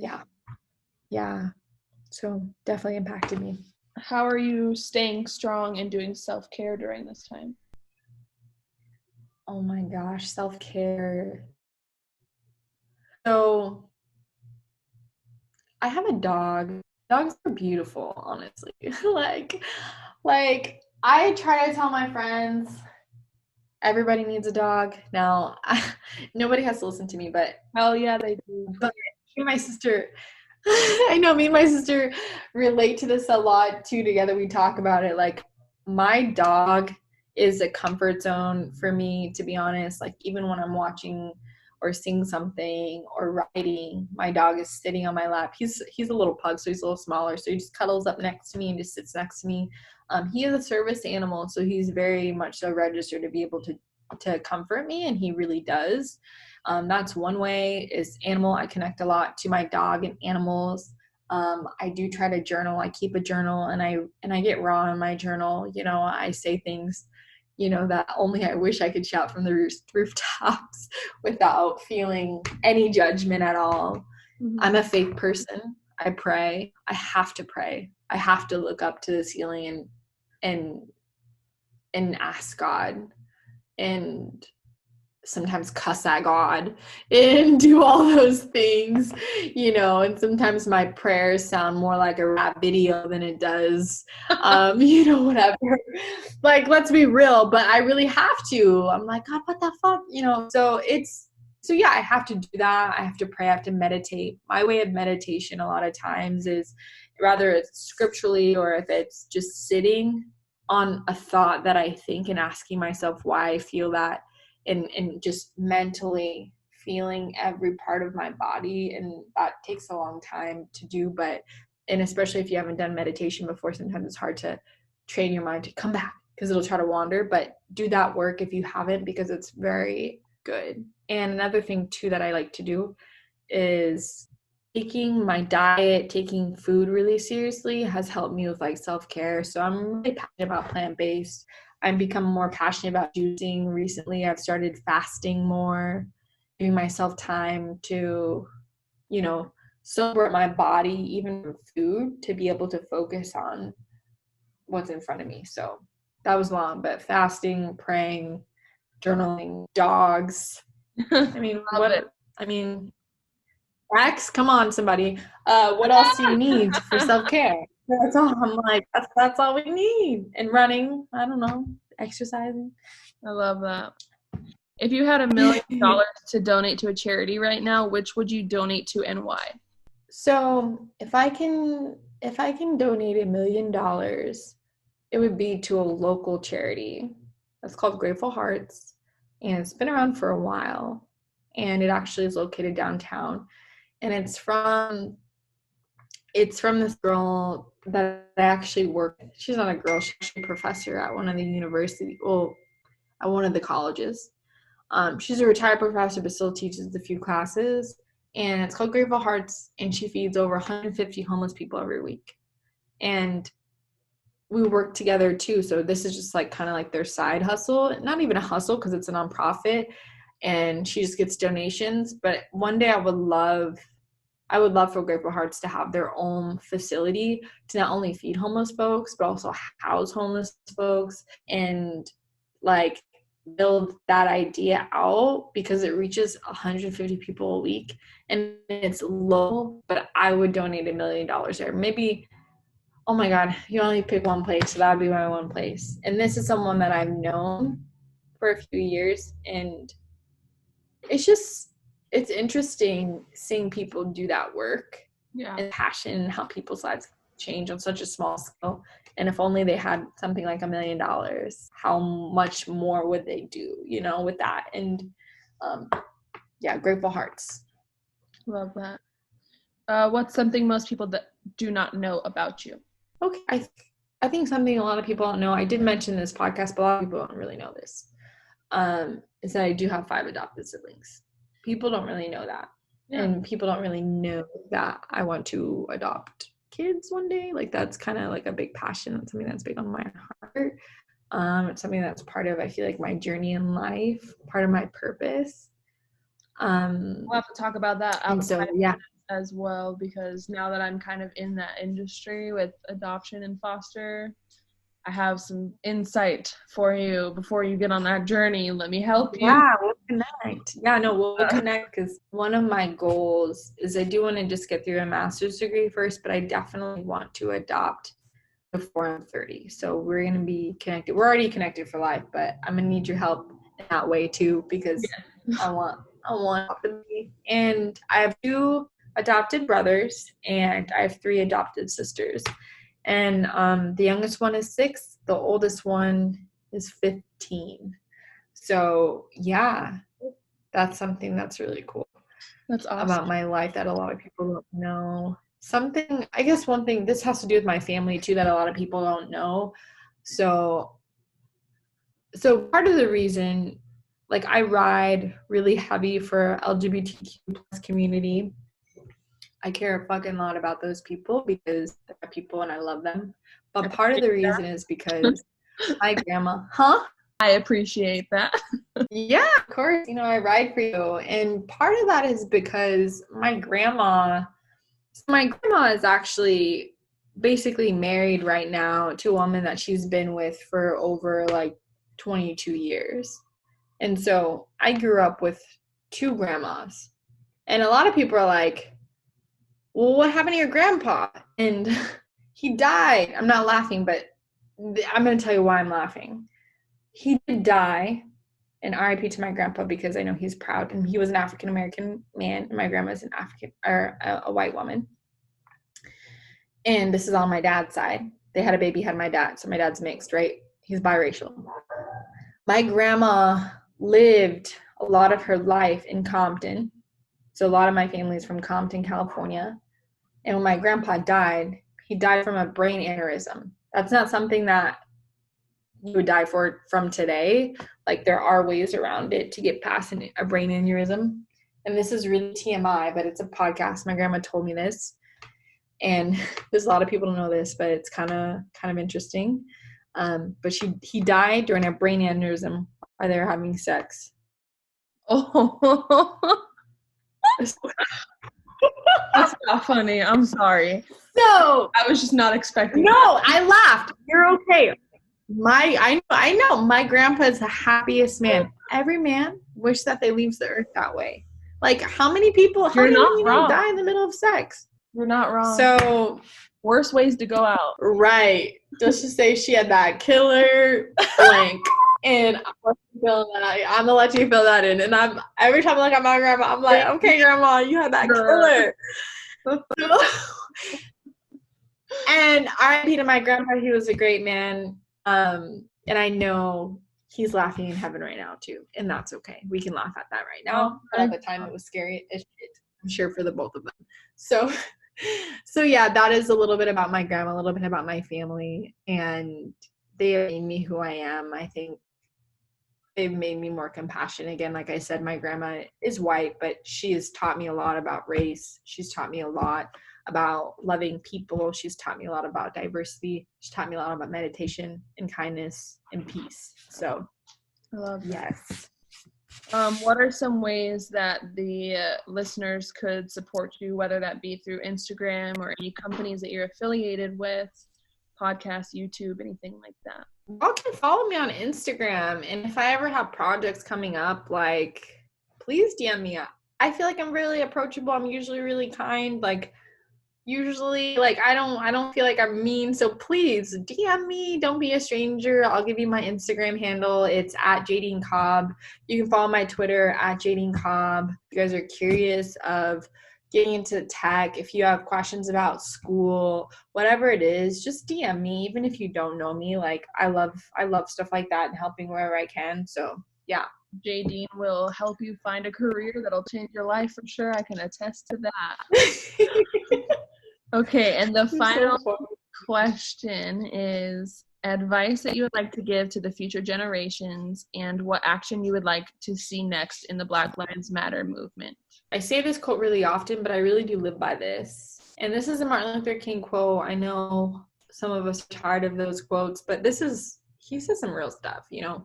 So one thing that I would leave for generations to kind of take is a quote from him, and it says, "You're not only responsible for the words that you say, but you're also responsible for what you don't say." And that's just it. And when I went to, and it's powerful to think about that. Like, obviously you're accountable for the words that you share to the world, but also for the ones that you don't. And that's something that I want younger generations to remember, that being silent in any circumstance is still giving a message. And think about that message that you're sending out with your life, because you're not a product of passion. I think too many of us grow up our entire life thinking we're a product of passion, two people coming together with passion. But we're talking about more than that. You're a product of purpose. Like, you were made for a time like this. And it's not your neighbor, even your parents' job to tell you what your purpose is. You literally have to seek for that and find what that is. That way you don't go around the world believing you're just a product of two people coming together, having passion. Because you're not. You're more than that. And the next movement, and the Black Lives Matter or any social justice movement, I would like to see a lot of work towards talking about the deconstruction, systematic oppression. I want to have more. I want to see more of that. I want to see more of it.